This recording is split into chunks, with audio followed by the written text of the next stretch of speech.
The American Film Institute has recently released its 100 top films. It's a good list, but their top 10 list is not as good as the top 100 for a number of reasons.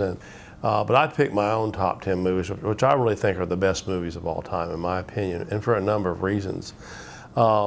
With the American Film Institute, the films they picked were movies like Wizard of Oz and Lawrence of Arabia. Those are the big Hollywood blockbusters that rise somewhat to the level of art, but not like some of the later directors that directed the movies that I'll be talking about. To me, movies should rise to the level of art. They're not just entertainment. They can be entertaining, but they should rise to the level of art and make you think about the big questions of life. And they should make you pause and consider everything around you. And that's what art really does. So the movies that I've chosen, the top 10 movies, I believe do that in many different ways. Of course, Citizen Kane's on the list, made in 1941 by Orson Welles, about this media mogul genius who just ends his life puttering around his mansion. And it really reflects Orson Welles' own life, later in his life. And the movie really has a different subtext, and it's about our involvement or non-involvement in the upcoming war with Adolf Hitler.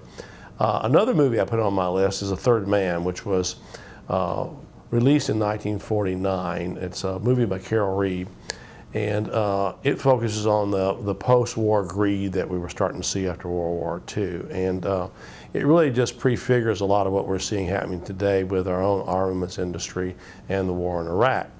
The third film on my list is The Searchers, 1956 movie, directed by John Ford and starring John Wayne, who in my opinion, should have won the Academy Award for his great performance in this film. But it's a movie about a man who's on the search for his niece who was captured by the Indians. And The Searchers is one of the most copied films of all time, later reflected in Travis Bickle of Taxi Driver and Luke Skywalker in Star Wars. The Seventh Seal is also on my list. It's another 1956 film by director Ingmar Bergman, the Swedish director. It's got subtitles, but I can tell people that won't deter you in this film. You have a knight in Middle Ages plagued Europe actually playing chess with the literal figure death. And the movie is one of the most influential movies of all time. Making you think about many of the issues of death and existentialism and atheism, but it was greatly influential on people like Woody Allen and others. Also on my list is Alfred Hitchcock's classic film made in 1958, Vertigo, starring James Stewart, who's a detective who has vertigo from hanging off of a gutter and while he was chasing a thief, and develops a problem with it. But the movie has him trailing this wealthy lady who we find out who is really not who she pretends to be. But what's really interesting about the movie is the way it's filmed, the way the story's told, and the surreal sets and all the neat things about this movie. It's a visual wonder. I think it's, in my opinion, the best movie ever made. And again, another very highly influential film by, in my opinion, the greatest director of all time.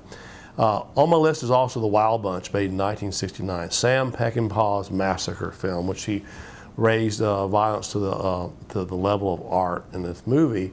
Over something like 90,000 rounds are fired in the final scene, where kind of an outlaw gang is trying to rescue one of their compadres from a bunch of Mexican cutthroats. And the movie shocked people when they first saw it, but really it's a metaphor for the Vietnam War, in my opinion, because at the time the nightly carnage of the Vietnam War was shown on television, and I think Peckinpah made a very subtle statement here.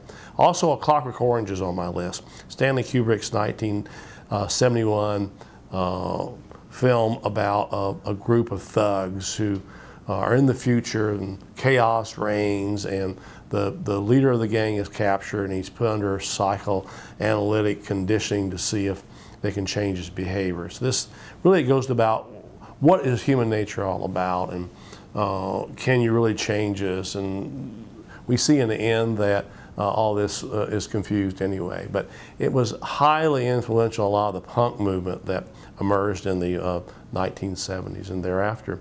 Also on my list is Ridley Scott's great film, Blade Runner, made in 1982, which was also widely panned by critics and didn't do well at the time. Now it's a cult classic about a future where replicants are running amok. Replicants are artificial humans, and the Blade Runners are policemen who are sent to find the replicants. And Harrison Ford plays the Blade Runner in this particular movie. But this movie asks the really big questions like, who are we as human beings? Or are we all like replicants? Are we all artificial people? What's our future? What's the meaning of life? And it's one of the great films of all time.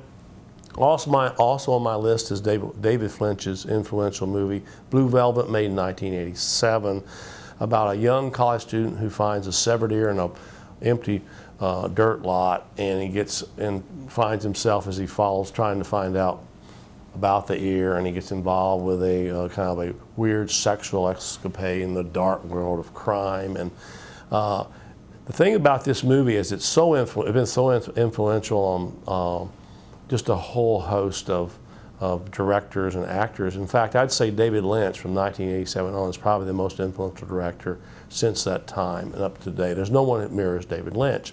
And finally, my final film is A Pure Formality, made in 1994. It stars Gerard Depardieu, who is a novelist. It's a French film. It's got subtitles, but again, that won't deter you.